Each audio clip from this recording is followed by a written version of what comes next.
Comenzamos este primer programa de 104 Televisión con unos invitados muy especiales. Sebas, buenos días. Hola, buenos días. Y Ricardo, ¿qué tal estáis? Muy bien, buenos días. Muy bien.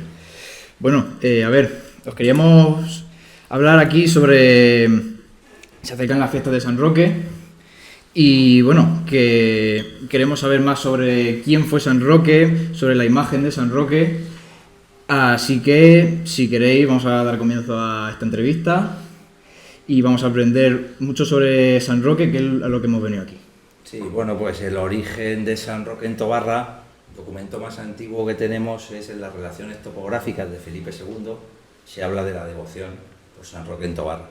En ese momento no sabemos dónde estaba ubicada la ermita, porque la ermita ha tenido a lo largo de la historia varias ubicaciones. Lo más probable es que la primitiva del todo estuviera en algún punto de San Roque el Viejo, de ahí el topónimo San Roque el Viejo, pero no lo sabemos, esto es una hipótesis. Luego sí que hay una documentada en el siglo XVII en la calle Mayor del Parador, sería la segunda ubicación, y luego la tercera ubicación es donde está hoy en día la banda de música.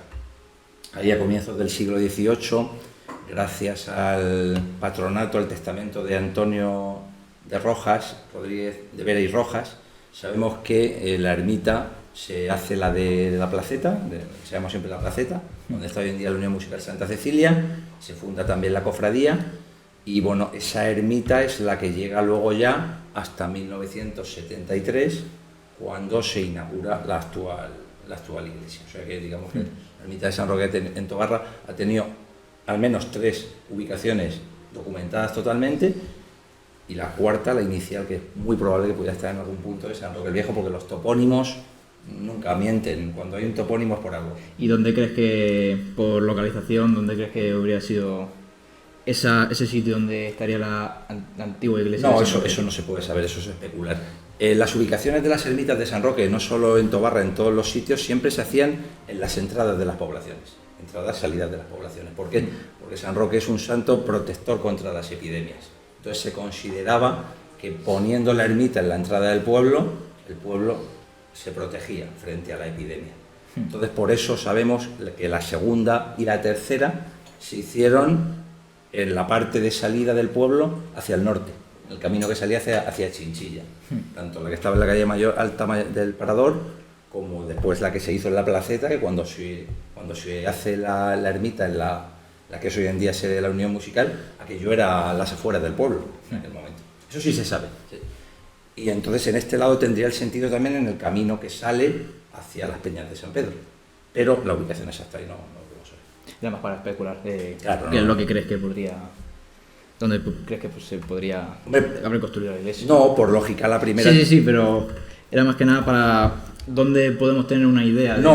Teniendo en cuenta que la calle actual, que se llama calle Cristo de la Antigua, hasta los años 80 se llamó calle San Roque el Viejo, pues en algún punto de esa calle. Ahí ya tenemos una idea. Es como si dentro de 1000 años el topónimo calle de San Blas.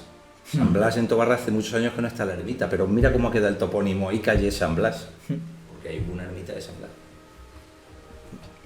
Sería un poco eso.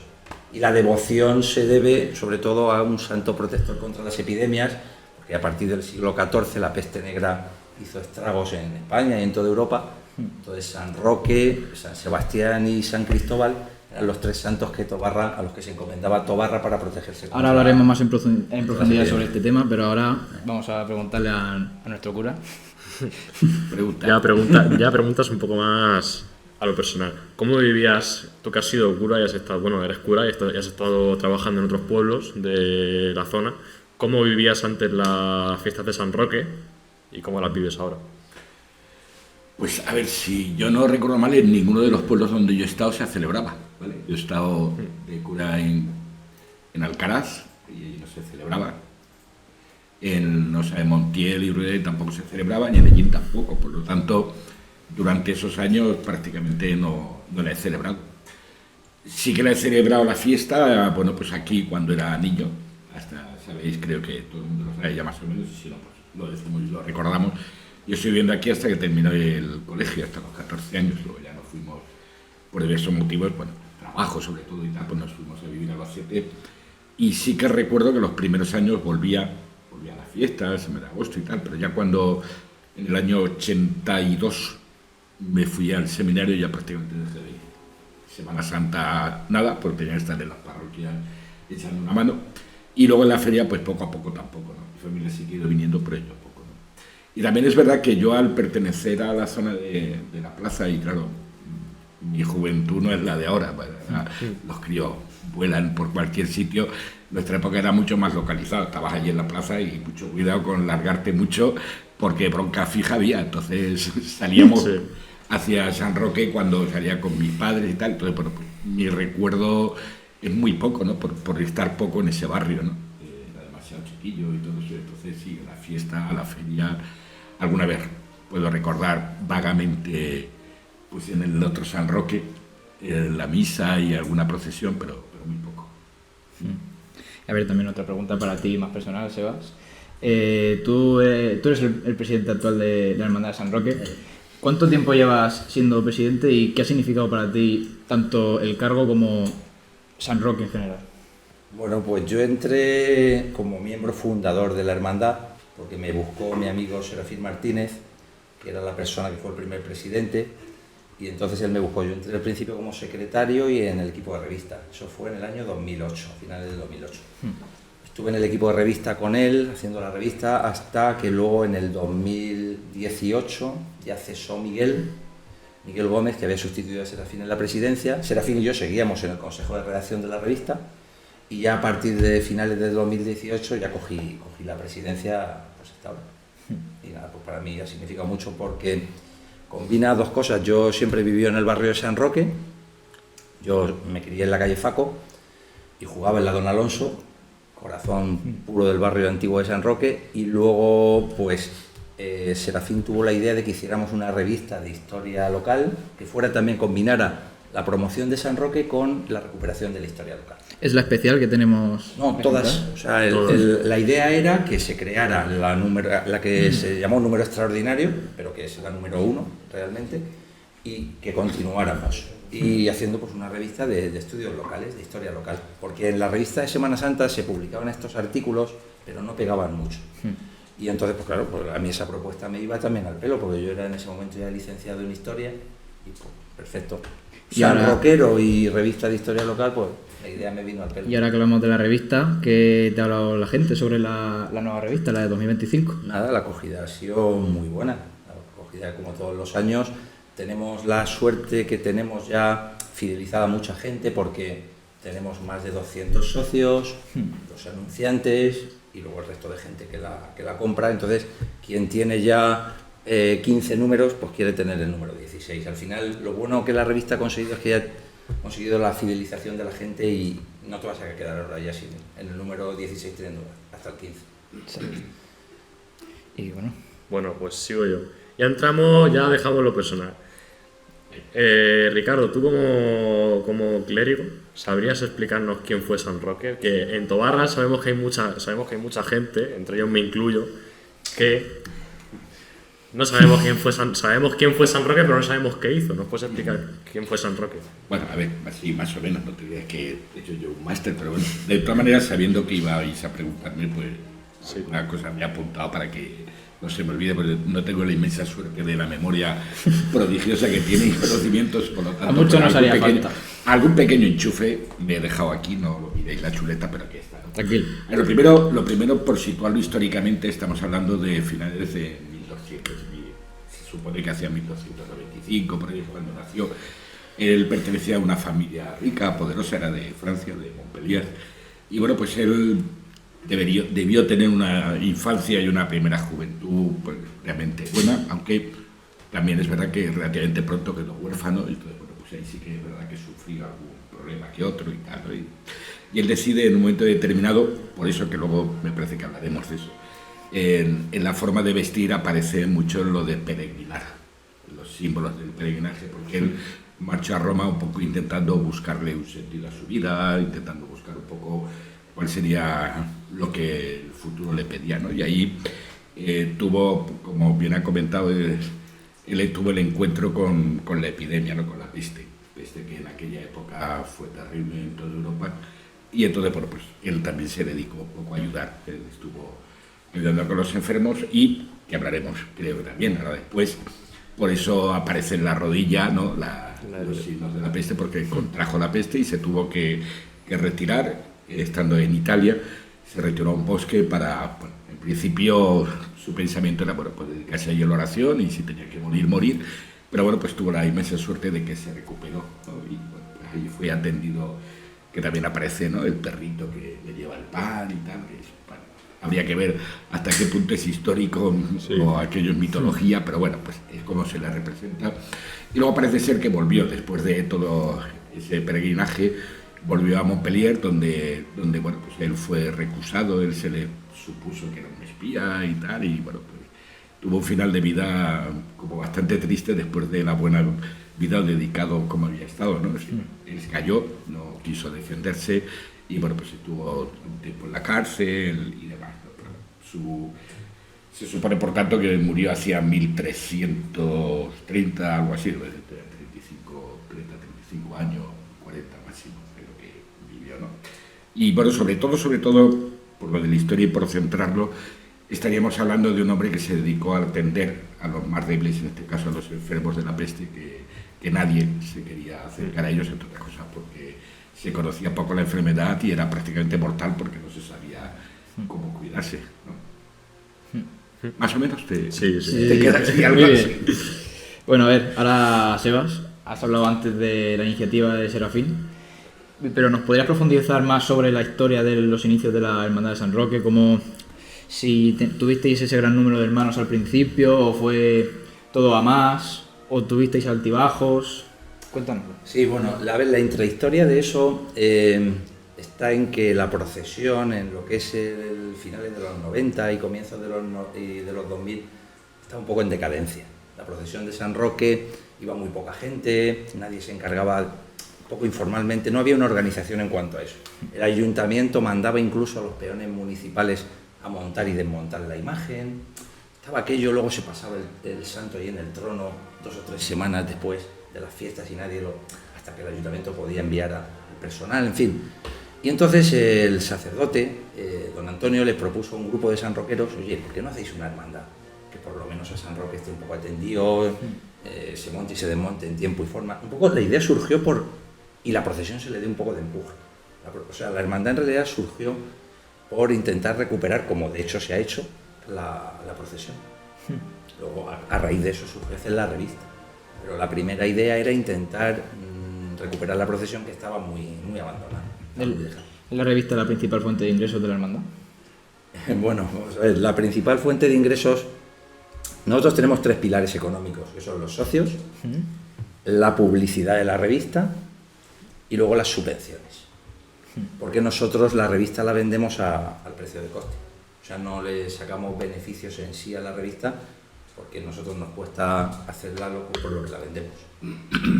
Vale. Pero nosotros tenemos ahí el pilar, que son los socios, que ya tenemos más de 200, al principio éramos muy pocos, al principio empezamos con 100, 120 socios y poco a poco hemos ido creciendo y ahora somos ya más de 200, y con las cuotas de los socios, con los anuncios de los comercios y empresas de Tobarra y de la comarca que nos ayudan ahí, y las subvenciones, pues podemos cuadrar las cuentas. Y bueno, sabéis que hacemos también el concierto de presentación, lo hacemos siempre en julio, este año fue el día 7 de julio, y nada, pues esas son un poco nuestras actividades. Era más que nada para recordarle a nuestros espectadores que la revista es muy interesante en todos los temas que se tocan, y que aquí en 104 TV nos gusta mucho hablar de la historia, de las tradiciones de Tobarra, así que recomendamos mucho las revistas de San Roque porque tienen escritos muy interesantes. La historia de Tobarra la vamos recopilando aquí poco a poco, ya son 16 números, y desde el principio, aunque las primeras eran más finas, pero la línea editorial ha sido siempre la misma. Tener buenos artículos de investigación histórica y luego promoción de San Roque. Entonces, aunque el número de páginas era menor al principio, pero la calidad de los escritos es la misma que ahora. Y si alguien quiere conseguir el lote completo, tenemos de todos los años unas pequeñas reservas, menos del año 2013. En 2013 nos despistamos, o no sé lo que pasó, y ya nos quedaron solo 2 que las tenemos ahí, las tenemos en el archivo, que claro, son como la del 2005 de Semana Santa. Claro, eso es, o como la del 97 de Semana Santa, que hay una en la Asociación de Cofradías solo. Ese año el 13 nos despistamos, pero del resto de años siempre nos ha quedado una caja o 2, y hay gente que de vez en cuando, actualmente, este año mismo han ocurrido ya 2 casos, 2 lotes completos. y hay quien la del 13 se la fotocopia, también por tenerlas ya todas completas. Bueno, Ricardo, hablábamos antes de quién era San Roque, pero ¿podrías explicarnos más, o sea, cuál es el proceso que considera la Iglesia oportuno de beatificación, santificación de una persona? ¿Qué proceso hay que seguir para que sea considerada santa una persona por la Iglesia? A ver, el proceso normalmente, porque en la inmensa mayoría de los casos es un proceso muy largo, sobre todo ahora, ¿no? Es decir, hay una fórmula que intentaron un poco y que no fue total, pero casi la consiguen, que es la de Beato Súbito. Fue después de Juan Pablo II, hubo una manifestación allí en el Vaticano y tal, iba mucha gente diciendo que había que hacerlo ya santo, luego ya se hizo, pero se hizo con todo el proceso, ¿no?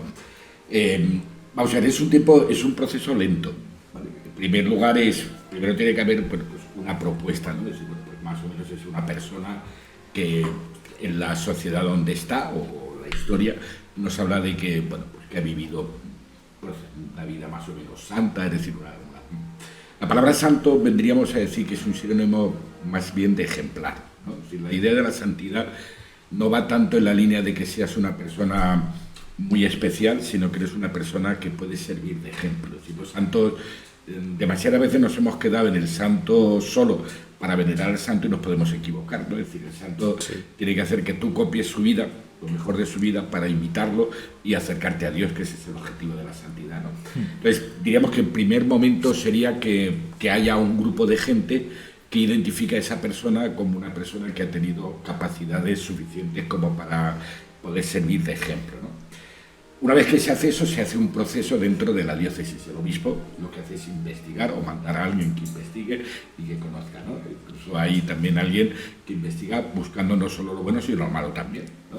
Sí que hay un proceso en el cual incluso hay, no recuerdo ahora mismo cómo es el nombre, pero casi como el testigo del demonio o algo así, que es decir, una persona que dentro de todo el proceso se lo empolla bien para intentar cargarse el proceso, ¿no? Es decir, para que no haya nunca un error, ¿no? Es decir, porque vaya que se cuele alguien porque no había un proceso, ¿no? Entonces, bueno, pues ahí ese proceso termina y el obispo, cuando ha hecho ese proceso y ha visto que parece ser que sí que puede ser una persona ejemplar, pues se le denomina siervo de Dios. Es decir, la primera, de hecho, si vemos a veces el santoral y todo eso, a veces aparece como siervo de Dios, no como santo, ¿no? Es decir, bueno, pues se hizo ese proceso en la diócesis, se hizo el proceso local, pero no ha dado el salto, o no se ha terminado, porque sí que es verdad que a veces estos procesos son caros por el tiempo y porque hay que conseguir mucho material y mucho, ¿no? Es decir, es verdad que a veces sí se dedica y hay gente que va detrás, pero si hay gente detrás que lo mueva, pues ahí se da y todo el proceso no se termina. No quiere decir que cuando no ha sido declarado siervo de Dios es que no va a ser santo, ¿no? Es que el proceso no va a seguir. Nadie diga, oye, pues aquí por ejemplo tenemos el siervo de Dios, Vergara es siervo de Dios. ¿Por qué? Porque se hizo el estudio y se vio que sí, pero nadie ha continuado, ¿no? De hecho, todos los curas y demás que en la guerra civil que antes murieron, pues casi todos ellos, es verdad que las veces sí, pero es verdad que a lo mejor en algún pueblo, por ejemplo, ahí estaba en Ellín, el Beato Fortunato, no es santo todavía, es beato, es decir, se dio el paso siguiente. ¿Pero por qué? Porque el sacristán que había allí en la parroquia lo había conocido cuando él era niño y se empecinó en venga, y bueno, pues logró dar el siguiente dato, que es ese pasar de beato a ser una persona, diríamos, venerable, ¿no? Es decir, ahí se lleva ya, se pone en comunicación con la causa de los santos en Roma, y entonces a partir de ahí es cuando el proceso sigue adelante, ¿no? Se hace beato, y entonces para poder hacerse beato sí que es verdad que ahí ya pasamos a cosas mucho más complejas, ¿no? Para llegar a la santidad o canonización se le exige que al menos se atribuya, que haya un milagro que se le pueda atribuir a esa persona, ¿no? Es decir, que haya... Pero cuando hablamos de milagros, queremos decir, es algo que a lo mejor que se haya hecho un estudio serio, donde hayan científicos, médicos y demás que digan, aquí hay algo que no podemos explicar. Esto científicamente es imposible, ¿no? Bueno, pues se tiene que atribuir al menos una persona que haya sido curada o haya hecho algo extraordinario para poder dedicarse, ¿no? Y entonces ahí es cuando ya se dedica, se llama santo, ¿no? Por lo tanto, diríamos, siervo de Dios, venerable, beato y santo. Es decir, es un proceso que en algunos casos, como por ejemplo decía Juan Pablo II, es un caso muy rápido, pero otros llevan procesos larguísimos, ¿no? De hecho, ya decía aquí en España que pues, con toda la idea de la guerra y demás, pues hay procesos que están todavía abiertos y estamos hablando de hace más de 80 años, con lo cual... Pues, Como el ejemplo que has dado hace un momento. Como el de Antonio. Y en el caso de San Roque, además, en España tenía devoción antes de ser canonizado. Antes de que finalizara el proceso ya tenía devoción en España. Sí. Hay documentación de culto y ermitas anteriores a que el proceso terminara. Sí, no es además el único caso, es decir, ha habido bastantes casos, ¿no? Donde se ha hecho, por ejemplo, hay otra cosa así muy curiosa aquí, cuando celebramos la Inmaculada, hasta que se dio el dogma y la Iglesia aceptó que María nació limpia y tal, pero había lugares donde se estaba celebrando. Sí. De hecho, por ejemplo, muy curioso, España y los franciscanos tienen algo que no se puede hacer fuera de España. En España se puede utilizar el color azul para el día de la misa de la Inmaculada, es decir, entre la ropa que nos ponemos, ¿no? Eso, el verde, blanco, tal, tenemos el privilegio porque España, antes de que se declarara el dogma, lo celebraba ya, ¿no? Entonces, como privilegio por ser precursores, ¿no? Incluso ya tienen los santos y San Roque sí que fue. Es verdad que, claro, la peste influía. Fue tan salvaje que había que agarrarse a lo que sea, y entonces era uno de los que, claro, él se curó y se tenía, como lo habíamos comentado, ¿no? El santo es ejemplar, ¿no? Él se curó y se toma como ejemplo para que uno también se pueda curar. Bueno, llega mi momento favorito del programa. Vamos a hablar un poco de la historia de San Roque aquí en Tobarra. La guerra civil se perdió mucho patrimonio que se estuvo guardando durante siglos, pero nos gustaría comentar algunas imágenes que hemos preparado, o si puedes dar algún dato, Sebas, de lo que se sabe que había ahí en la antigua iglesia de San Roque antes de la guerra. Sí, bueno, ahí en la antigua iglesia de San Roque, digamos que la imagen principal, lógicamente, era San Roque, que era una imagen, no sabemos de quién es, pero solo hay que ver la foto para ver que era una imagen de un autor importante. A ver.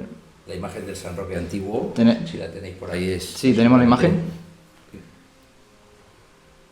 Ahí la tenemos, es impresionante esa imagen, ¿eh?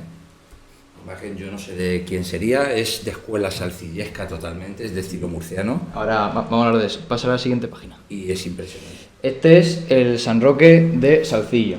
Me he encargado de investigar un poquito y se puede ver que no se parece mucho, la verdad, la cara no se asemeja, pero ¿podemos hacer zoom un momento?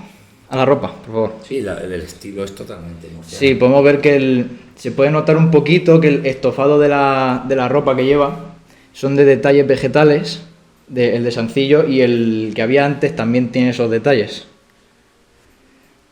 Ahí, justo debajo eso es, tiene esos detalles que pueden recordar un poco al Salcillo, a la imagen de San Roque de Salcillo, pero no es una copia o una inspiración tal cual. No tiene por qué, si es un poco la influencia salcillesca, no tiene ni siquiera por qué ser del propio Salcillo, ni siquiera de un discípulo directo, pero es la influencia de ese estilo. Pero ahora voy a esto, pasa a la siguiente, por favor. Tranquilo. Ahí está. El prendimiento de Salcillo. Sí. ¿Cómo lo ves? Es el estilo de la zona. Vamos a ver, en Tobarra siempre, aparte pertenecía al Reino de Murcia de toda la vida de Dios, y cuando se crea la provincia de Albacete, pues sabéis que luego las dos provincias forman parte de lo que es la región de Murcia histórica, pero Tobarra, por su cercanía con Murcia y por la geografía, el clima, historia, muchas cosas, siempre ha mirado mucho hacia Murcia en tema de imaginería. Y bueno, pues ahí tenemos un ejemplo, la imagen es muy salcillesca sin duda alguna. Sí, además ahí te corto. Tranquilo. Bueno, pero complementar, ¿no? También es verdad que Tobarra pertenecía a la diócesis de Cartagena-Murcia, ¿no? Es decir, es verdad que cuando la diócesis de Albacete, que hace unos 50, 60 años se empieza a preparar y tal, toda la provincia estaba dividida en distintos sitios. Había partes que pertenecían a Cartagena, otras que pertenecían a Toledo, otras que pertenecían a Cuenca, incluso un pequeñito llegó a pertenecer a Jaén. Entonces, luego después la provincia, hace una única diócesis y va recuperando los territorios. Y esta históricamente es Cartagena. De hecho, en los libros de hace unos 100 años, pues este niño fue bautizado en Tobarra, diócesis, provincia de Albacete, diócesis de Cartagena-Murcia. Entonces, claro, el estilo de la imaginería, lógicamente, era este. Totalmente. No sabemos el escultor, pero vamos, el estilo es el estilo murciano totalmente. Vamos a hablar de otras imágenes. Para atrás. Esa es. Esta es la Virgen del Rosario, que la he podido encontrar en una de las revistas de San Roque. La Virgen del Rosario que había antes en la iglesia. ¿Se sabe algo? ¿Fechas? Nosotros en una revista de San Roque, en la de hace 3 años, creo recordar, tenemos un artículo que nos hizo Antonio del Carmen sobre el origen de la devoción de la Virgen del Rosario en Tobarra. Y es muy antiguo. De hecho, en la iglesia de la Asunción había una capilla que era la de la Virgen del Rosario, que tenía allí su retablo y estaba la cofradía del Rosario también. También. Sí, también. Claro. ¿Y esta es la titular de En el informe de Aranda, bueno, a ver, las cofradías en ese momento no hay que entenderlas como las entendemos hoy en día, sí, exactamente, pero el informe de Aranda de cofradías de finales del siglo XVIII, una de las cofradías que existe en Tobarra es la cofradía de la Virgen del Rosario. Sí. Bueno, pues es otra imagen también muy interesante, la verdad, la tenemos ahí también publicada y la verdad es que en Tobarra hubo una imaginería muy buena y la hay también. Yo siempre he pensado que el hecho de tener una Semana Santa tan fuerte, el hecho de que la fiesta grande del pueblo siempre fuera la Semana Santa, es lo que ha hecho que la imaginería fuera buena. No solo la Semana Santera, sino también la del resto de imágenes. Porque si a lo mejor vives en otro pueblo donde la fiesta grande es algo que no tiene nada que ver con las imágenes, pues no se desarrolla más este tema, pero creo que hay una imaginería muy interesante también en este tipo de imágenes y bueno, el autor tampoco te puedo decir cuál es. Bueno, a ver, también podemos destacar esta imagen que no tiene el típico cetro que tiene normalmente la Virgen del Rosario. ¿Esto se debe a algo o es simplemente...? No, a ver, la imagen de la Virgen del Rosario no tiene. El cetro suele ser porque en muchos lugares es alcaldesa. Suele ser por alcaldesa, por ejemplo, la de Yin lo lleva y porque es alcaldesa perpetua. La Virgen del Rosario es el niño y es el Rosario, ¿vale? Sí, es un poco también de todo aquello de la batalla de Lepanto y toda la historia que invocaron y tal, y entonces el Papa también, pues en aquel momento que por eso dicen que se multiplicara tantísimo esa devoción, sí que desde Roma se puso esa idea de que hay que rozar el rosario, hay que pedir a María como intercesora. Pues claro, esa imagen se multiplicó porque claro, fue apoyada desde Roma, entonces claro, era más fácil. Vamos ahora con mi imagen favorita. Nuestra imagen favorita. ¿Qué me decís de este Sagrado Corazón? Nosotros lo sacamos en la revista de San Roque hace unos años y acompañado de un documento. Sí, lo tengo aquí. En el que, pues, vamos...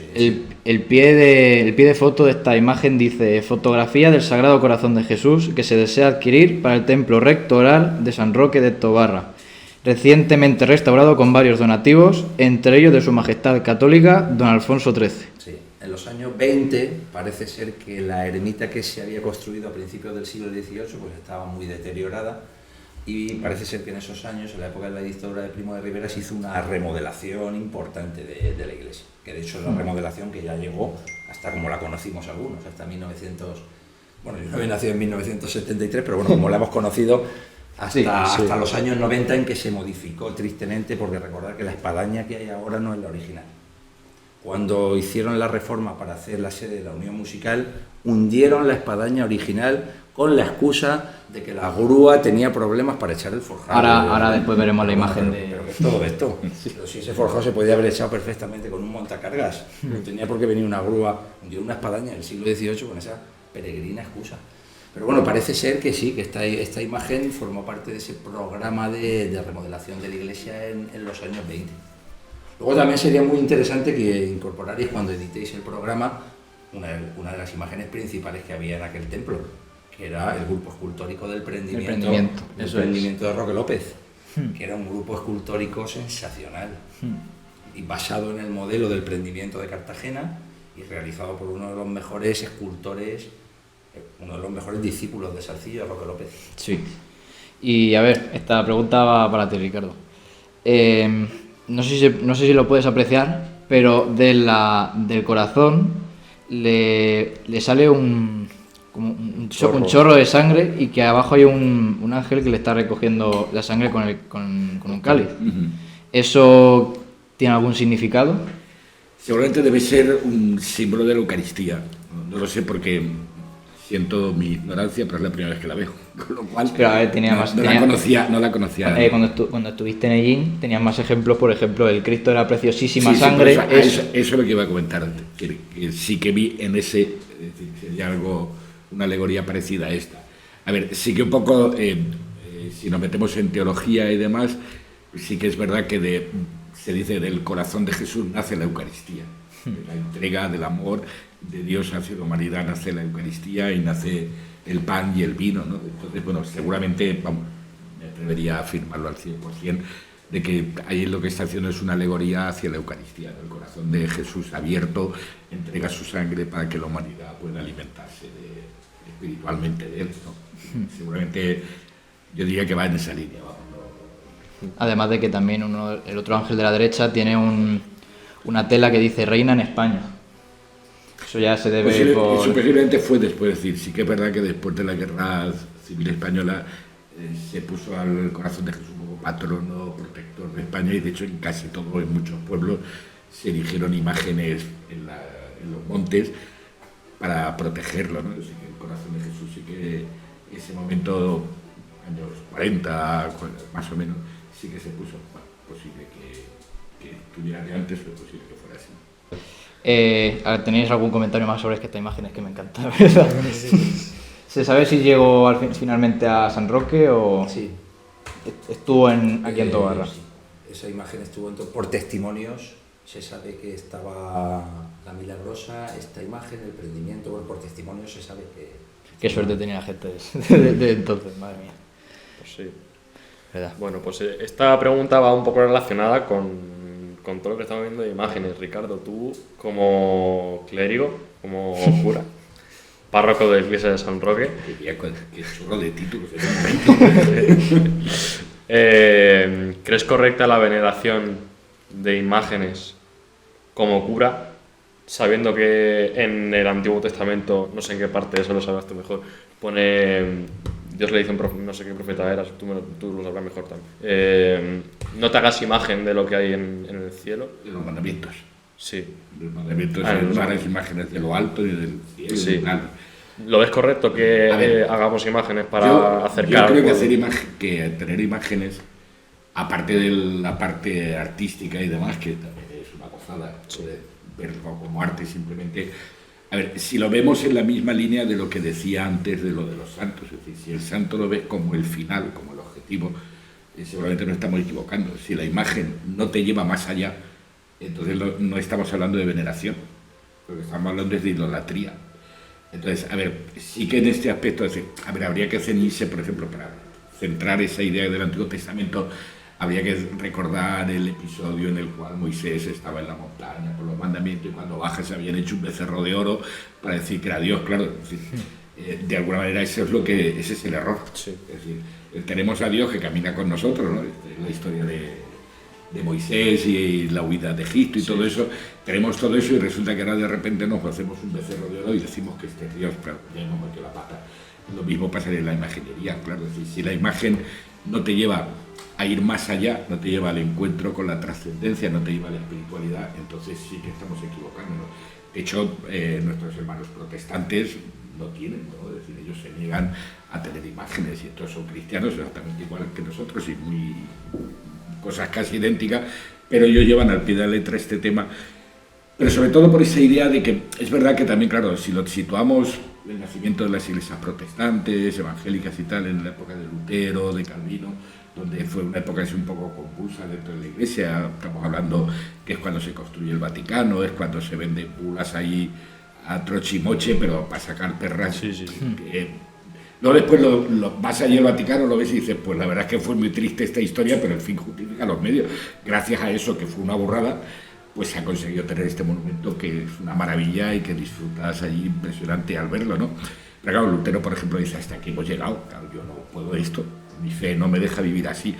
Es decir, si yo, por ejemplo, vivo una imagen como eso ya es Dios y aquí me quedo, nos estamos equivocando. Pero sí es lo mismo que, no sé, cuando se te ha muerto un familiar y ves una foto y te acuerdas de ese familiar y te hace rememorar, sentir, retrotraerte y tener todo el cariño que tuviste con esa persona, ¿no? Entonces sí que vale. De hecho yo, pues, de vez en cuando veo la foto de mi padre, mi madre, porque no están, y ver la foto me hace tenerlos más presentes. Me vale, pero porque me acercan a ellos. Sí, sí. Si yo me quedo aquí y digo la foto es mi padre, pues usted ya metió la pata, porque mi padre era mucho más que una foto, ¿no? Exactamente igual que en una imagen. Si me quedo en la imagen, ya he perdido, ¿no? Entonces yo no le veo ningún problema al que haya imágenes, ¿no? El problema lo veo en lo que tú después proyectes sobre esa imagen. Si proyectas la imagen como ¿no? Vamos a ver, una burrada, pero no la voy a decir entera. Recuerdo en mi época de estar en Alcaraz, de oír, dejarme coger la Virgen, me cago en... y se metía los Dios, digo, tío, no has entendido nada. Si quieres coger la imagen de la Virgen y utilizar una blasfemia, a ver, no cuadra. Pues claro, Y la mala educación, ¿no? Claro, Con el con al que le está quitando el palo. Es decir, el problema es que se había quedado solo en la imagen era su ídolo, es decir, ya está, no había más allá nada. El peligro es ese. Si nos quedamos en eso, sí. Si eso pasa, quita imágenes. Pero vamos, yo no las quitaría en la vida porque, de hecho, a mí y a mucha gente, pues sí que nos ayuda, ¿no? Y por ejemplo, a mi Semana Santa, pues como Tobarra en ese aspecto la vivo también así, recordar las imágenes me hace recordar mi infancia, mi vida, lo que soy, el sentido de pueblo, el sentido de pertenencia, que yo creo que también son cosas interesantes, ¿no? Bueno, ya hemos pasado la guerra civil. Vamos a hablar un poco ya de cómo ha sido la recuperación del patrimonio, de todo lo que se perdió, qué es lo primero qué es lo que más se le dio importancia a recuperar. ¿Qué nos puede decir? Sí, bueno, cuando ya pasa la guerra, la verdad es que las imágenes principales de allí de San Roque se recuperaron pronto, porque ya en el 41 se recuperó el prendimiento, inicialmente salió el Cristo, luego llegaron posteriormente los sayones, y San Roque también, el año exacto no lo sabemos, aunque estamos ahora atrás de ello, y se recuperó también muy pronto. En ambas imágenes pues participó el escultor valenciano Roberto Roca, discípulo de Benlliure, y que también en Tobarra, pues, por ejemplo, hizo La Caída, El Resucitado. O sea, precisamente ahora hay personas interesadas en poner en valor la figura de Roberto Roca en el pueblo y se están proponiendo hacer cosas entre los que tenemos imágenes de él. O sea que sí, se recuperó bastante pronto. En el barrio de San Roque, en aquella época había una clase media alta de comerciantes, que muchos de ellos pues estaban vinculados tanto al prendimiento como a San Roque. Y eso hay que decir que ayudó, claro, lógicamente, eso ayudó a que se pusiera en marcha rápidamente la imaginería después de guerra. Bueno, entre ellos Quintín Yáñez, por ejemplo. Me gustaría también destacar esta imagen de San Roque, es la que hay ahora mismo en la sacristía, ahí en la iglesia, en la actual iglesia. ¿Qué podemos destacar de ella? Es un San Roque pequeño, no es de la altura de este, pero que se le pueden sacar bastantes cosas. Sí, García Souco nos hizo un artículo sobre esta imagen. No sabemos el escultor, pero sí se sabe que es una imagen bastante antigua. Y se sabe que no es una imagen del estilo que hablábamos de antes. No es una imagen de estilo murciano ni salcillesco. He podido leer que es posiblemente del siglo XVIII, XVII, puede ser. Apuntó esa hipótesis, pero parece ser que no es una imagen de la zona, porque parece que es una imagen que se adquirió en el mercado de antigüedades y demás. Puede venir de cualquier otro sitio. Y bueno, Ricardo, se puede ver ahí, creo que se ve un poco, a un ángel justo arriba en el bastón, creo que lo tiene. Eso es, un pequeño ángel. ¿Qué significa ese ángel en la figura de San Roque? Que tiene arriba, está sujetando, ¿no? La calabaza. Sí. Sí, a ver, imagino que debe estar en la línea, como él fue peregrino y era un hombre muy místico y tal, pues debe ser un poco la idea de la trascendencia, ¿no? Es decir, el ángel de alguna manera representa a Dios, ¿no? Es decir, el ángel es el mensajero, el que habla en nombre de. Entonces, posiblemente, vamos, así visto rápidamente, posiblemente va más en esa línea, en la línea de que él fue como peregrino buscando el encuentro con Dios y el ángel es el que se le acerca a Dios y el que le da la pertenencia. Bueno, vamos a ver ahora unas imágenes de lo que era la antigua iglesia de San Roque. Este es el exterior, es lo que se conserva aún un poco de lo que es ahora. Está la casa de los Quintines, que está igual, Eso sí. pero ya la casa de donde ha estado la Trifona, ¿no? Y sobre todo la espadaña. La gran pérdida ahí es la pérdida de la espadaña, que la hundieron, como comentaba antes. Bueno, vamos, si podemos verla por dentro ahora mismo en la iglesia, ahí está. Podemos ver a San Roque ahí en el centro, al Sagrado Corazón que sustituye al antiguo, y la imagen de la Virgen de los Milagros. ¿Qué podemos decir de esta antigua iglesia? Bueno, pues a ver, era una iglesia muy sencilla, de una única nave, y bueno, la iglesia, como he dicho antes, se construyó a principios del siglo XVIII, la tenemos ya documentada en 1707, y la gran remodelación que se hace de ella es en 1924, 25, en los años 20, y llega hasta 1973, que se inaugura la nueva. Hay que decir que, como he comentado antes, que la iglesia tuvo anteriormente otras ubicaciones, pero un apunte que quería dar sobre esto, que es que inicialmente en los siglos XVII y XVIII, el día de feria originalmente era por la Virgen de la Asunción. Lo que pasa es que en Tobarra también San Roque tuviera su devoción, poco a poco fue creando un binomio, Asunción-San Roque, Asunción-San Roque. Y ya en el siglo XIX, en 1842, ya se hacen oficialmente 3 días de feria, 15, 16 y 17. Pero inicialmente la feria, el origen, porque además lo tenemos documentado en un montón de documentos que encontró Francisco Ruiz Molina, la feria inicialmente se hacía el día 15, como en la mayoría de España, normalmente la Virgen de agosto. Pero como daba la casualidad que San Roque era el día siguiente, pues poco a poco se fueron haciendo 2 días, luego 3, luego 4, incluso en los años 20, en 1928 hubo 10 días oficiales de feria y fiestas con programas. Poco a poco fue creciendo. Y lo que has dicho de la Asunción, ¿se sabe si salía alguna procesión como la que se recuperó hace unos pocos años? Pues en esos documentos, procesión no hemos encontrado, pero hay cosas muy curiosas que sí. Por ejemplo, lanzaba destacar una? danza pólvora, lo que llamaban en los documentos de aquella época danza pólvora. Danza pólvora. Que era un castillo de fuegos artificiales. Bueno. Una traca. Como puede ser la de Cristo. La de Sí, Cristo, sí. la de San Antón, la de San Roque, que se echa después de la procesión. Sí. No puedo definirlo exactamente si como castillo o como traca, pero danza pólvora era algo así de aquella época. Era algo novedoso para... Claro, bueno, aquellos tiempos era sí. lo más moderno del mundo, sería como hoy en día la IA.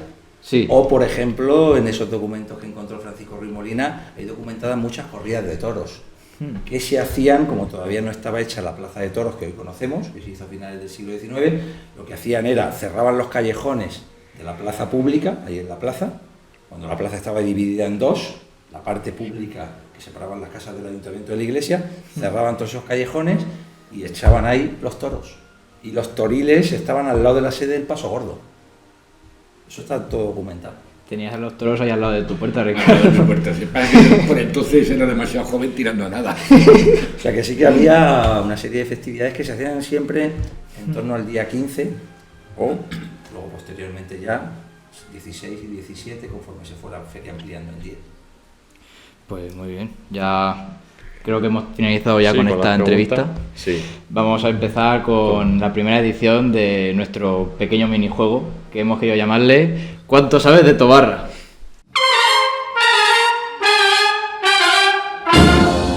Comenzamos la primera edición de este pequeño minijuego y bueno, vais a ir los dos juntos, podéis comentar las preguntas y solo podéis elegir en una pregunta si queréis opciones.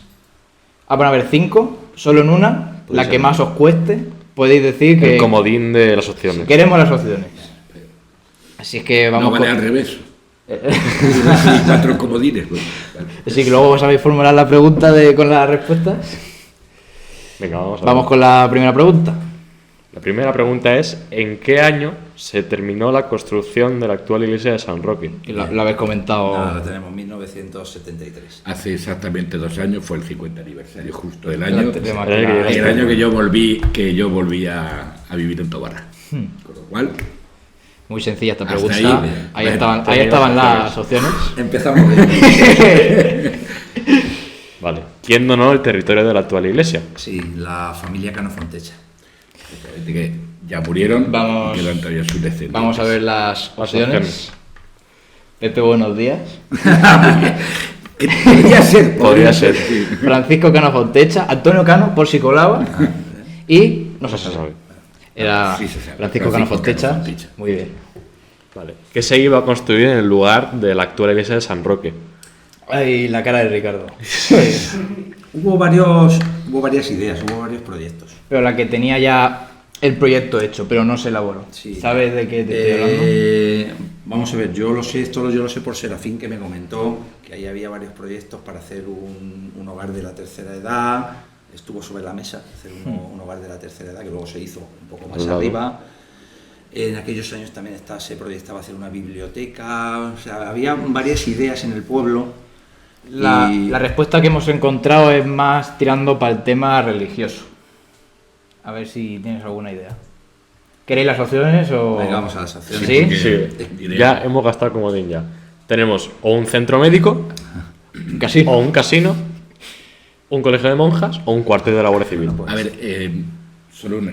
Posiblemente, ahora lo afirmamos, ¿no? Posiblemente lo del Colegio de Monjas, que sí que se hizo de alguna manera. Es decir, sí que es verdad que donde están ahora los salones de San Sí. Roque se utilizó como casa y la idea, se preparó esa casa para que viniera Claro. un equipo de monjas para que animaran la comunidad. Entonces, Eso claro, estaba preparado para que lo que se hizo al final fuera cumplir Claro. las dos funciones de iglesia que, y que eran como dos viviendas, la casa del cura y el colegio de monjas. Pues en efecto era el colegio de Colegio monjas. de La monjas. respuesta que hemos encontrado, que no descartamos que hubieran otras opciones. Sí, Claro. hubo varios proyectos que además tenemos publicados ahí sobre esos asuntos en otra La revista de San Roque, muy interesante. Sí, De alguna manera se hizo, ¿vale? Lo de- Sí, no eso un sí, colegio sí. como tal, Sí, sí, pero sí que de hecho además la gente mayor o medianamente mayor habla de la guardería.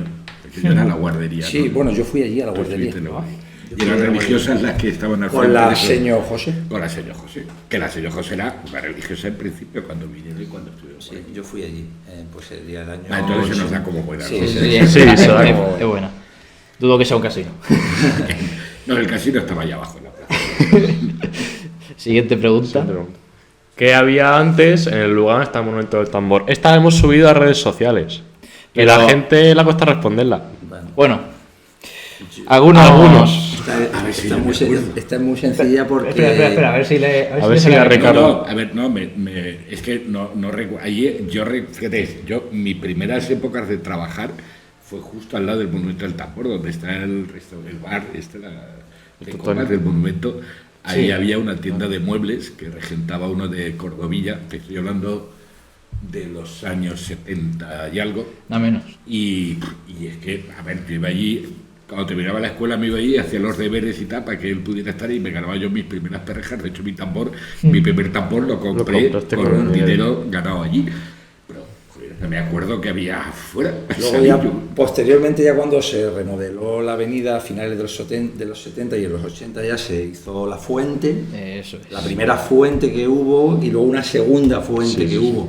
Yo recuerdo perfectamente porque a comienzos de los años 90, cuando salíamos Con de la los corrida de toros, la paloma, Sí, lo comentamos lo en las hemos redes comentado. sociales que montabais ahí la fiesta padre después de estar en el sol en la corrida de la paloma. Pues hasta el último año que nos bañamos allí fue en el año 94, porque ya en el 95 se inauguró el monumento. Claro, todo eso Entonces ya os Eso calabais. era- Ya os calabais con la siguiente fuente, que era casi con estilo columnas. Que dice la gente que le recordaba a los ojos del diablo. Sí, yo en esa que parecía que teníamos dos cuernos que decíamos, yo en esa no me bañé porque era chiquillo. Yo me bañé perdón. luego en Era la otra. antigua, luego vino la otra. Luego sí. yo me bañé en la otra Premio. que tenía como una especie de fuentecillas Sí, dentro. sí. Era mucho más, era como una piscina redonda. No he puesto aquí la no. presentación de las imágenes, pero que las pondremos en edición. Pues, vamos a ver las opciones que había. Una Una fuente, una fuente. rotonda. Bueno. Esto está Es esto que está la fuente, basado- la rotonda. Esto está basado en las respuestas que nos dieron la gente en las redes sociales. Hay gente que dijo una rotonda, hay gente que dijo nada, Muy bien. otra gente que dijo cosas que no podemos decir aquí en... Veo que responde gente muy joven, ¿no? Sí, sí. Sí, de todas las edades. Claro, y es que igual no había ni nada cuando yo estaba. Claro, no, anteriormente. Probablemente. Anteriormente. Porque al ser Si fue del una 70 parte que cuándo. se empezó a hacer. Se remodeló en los 70 y la primera fuente, la de los dos cuernos, ya se hizo a comienzos de los 80.